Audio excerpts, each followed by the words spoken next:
दरम्यान या नरभक्षक बिबट्याला ठार करेपर्यंत पुणे नाशिक महामार्गावरील रास्ता रोको आंदोलन सुरूच ठेवणार असल्याचं खासदार अमोल कोल्हेंनी सांगितलंय।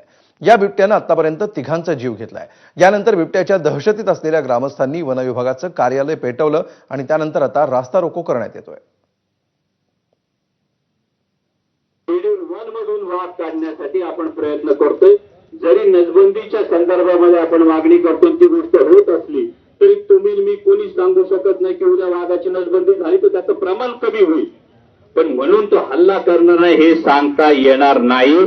आणि म्हणून शेड्यूल 1 मधून आधी वाघ बाहेर काढला पाहिजे आणि तो जर वाघ बाहेर काढला तर मग तो आपल्या वस्तीत आला आणि तो आपल्या लेकरांवर हल्ला करतोय। यावर वाघावर जो काही आपल्याला उपाययोजना करायची ती शेड्यूल 1 मधून बाहेर काढली आपल्याला करता येणार आहे, त्यासाठी आपण मागे लागलो।